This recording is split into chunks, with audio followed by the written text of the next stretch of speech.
Can you tell our audience who you are and what you do? My name is Joe Ripp. I'm currently between assignments.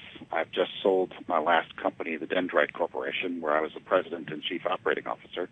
Started out many years ago in public accounting and worked for a company, Ernst & Ernst, and worked for them about 9 years. Was just about to make partner in the New York office after my 9th year and took a position at Time Incorporated as the assistant controller of Time Inc. Worked up through various positions in that organization, and after the merger of Time and Warner Communications became Time Warner, I became the chief financial officer of the magazine publishing operations in the United States. That, at the time, was about a $3 billion company.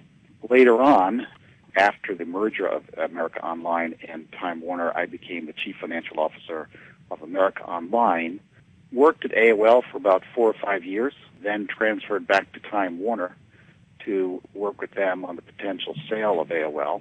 When the company made the decision to stay with AOL, I retired from Time Warner.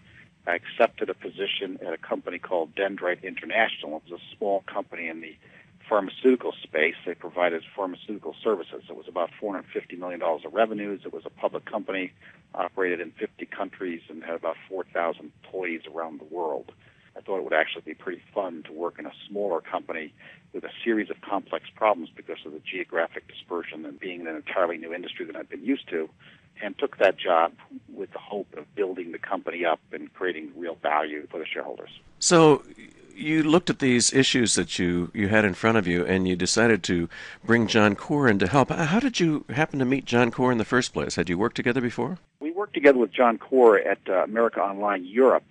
When I was down as the vice chairman of AOL, one of the things I pushed for was a turnaround of our AOL Europe operations, turning it from a $600 million loss to a profitable operation. John worked with our team over there. I brought in a new CFO, Philip Rowley, over there. And John worked with our team and was very instrumental in helping Philip with the turnaround. So my experience with John is in a complex, tough situation, he did a pretty good job. And I brought him in to really be my arms and ears to help me think through what are the issues and to really drive it quickly. And John and I would meet quite frequently, probably once a week, to talk about the various value drivers and what's to focus on next. As you know, when you're running a large, complicated organization, there are 10,000 things you can do. And the real benefit that you can drive when you're the COO of a very large, complex company is to say, well, what are those things that will really drive the most value right now? What should I focus on first? What should I really spend my time doing? And John was very instrumental in helping me think through that. What's John like? How is he different from other typical consultants, especially with the larger firms? Because John is a very independent person. So what's he like to work with? What would people find in value from him? Well, when you work with the larger firms, they all want to work on give me phase 1, phase 2, phase 3, and it's, $200,000 a month for phase 1, and then they ratchet it up from there, and there's 4 or 5 people showing up. John is more of an independent guy.